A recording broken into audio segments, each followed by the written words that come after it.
Hi guys! Naghahanap ba kayo ng recipe ng macarons na talagang panalong-panalo na pambenta at madali lang gawin? Napakalambot na ito at napakasarap din. Tara, turuan kita kung paano ito ginagawa step by step. I-ready mo na ang iyong papel at ballpen. Sa paggawa ko nga nitong coconut macarons na ito ay gumamit ako ng 4 na itlog. Ito nandito sa transparent na bowl ay naglagay ako dito ng 3 egg whites. So hiniwalay ko yung egg yolks dito. Ayan. Ang paghihiwalay ko po ng egg yolks sa egg white ay minsan po ay mano-mano ko siya na ganitong ginagawa ko na gagamitan ko lang siya ng kamay ko. Pero dapat malinis po ang kamay natin at dapat yung itlog na gagamitin natin ay bago, hindi po siya basag or luma. Ayan, so itong nasa transparent na bowl na ito ay 3 egg whites. Tapos dito naman sa puti natin na bowl ay 4 na egg yolks. Saka ayan, 3 egg yolks din, saka yung isang buong itlog.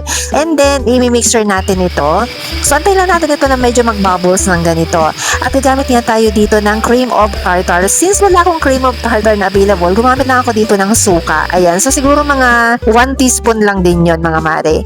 Ayan. Tapos, i-mixture natin ito and then gradually natin ilalagay ang 1 cup ng white granulated sugar. White sugar lang. Ayan. Tapos, gradual lang natin ito na ilalagay dito sa ating meringue. Ayan. Ito yung meringue natin mga mare. Ayan. So, napakaganda talaga kung meron kayong ganitong mixer, no? Actually, meron naman talaga mumurahin na mixer. And then, ganito na nga siya mga mare ko. Ayan. Tapos, pagpalitin na natin. Ito naman yung titimplahan natin na batter. So, naglagay lang ako dito ng 1/2 cup ng white sugar. Tapos, kalahating bar ng butter. Ang ginamit ko po dito mga mi ay buttercup and then kalahating lata ng condensed milk. Ayan, kalahati lang.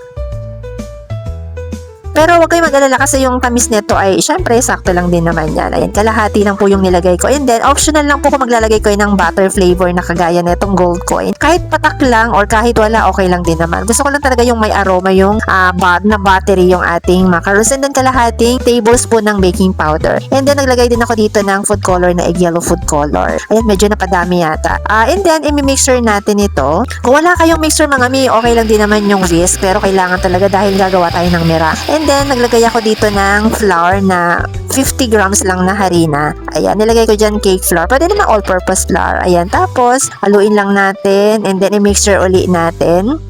Ayan, kailangan talaga pino po yung ating batter dito. Tapos, ilalagay na natin itong 250 grams or 1/4 kilo ng desiccated coconut. Ang binili ko mga mari ay ito yung medyo malaki-laki yung hibla neto. Meron kasing parang pino neto. Halu-haluin lang natin. So, gradually ko lang po itong nilalagay yung macarons. Pero okay lang kung ibuhos nyo na lahat. Basta po dapat nahalo siya. Ayan, so ibuhos na nga natin lahat. Tapos, halu-haluin nyo lang po siya hanggang sa mag-combine. Okay, tapos ilalagay na po natin itong ating meringue. So, hatiin lang muna din natin. Ayan.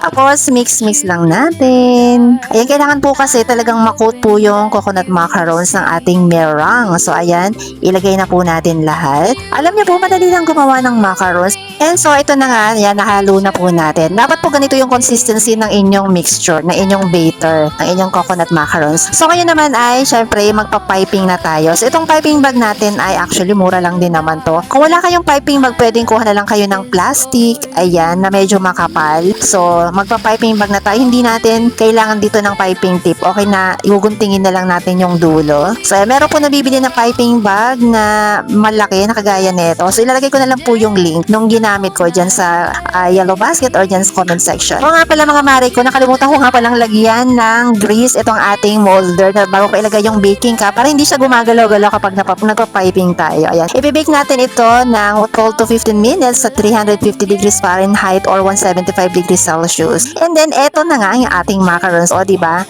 Umalsa siya kasi may baking powder. Ayan, kanina kasi parang flat na flat siya. So, ganyan lang kadali mga mare ko gumawa ng masarap na macarons. O, ayan mga mare, napakalambot talaga ng ating coconut macarons. Ayan, kung nagustuhan mo nga ang aking recipe, ay paki-like, paki-share at paki-follow na rin ako. Thank you for watching!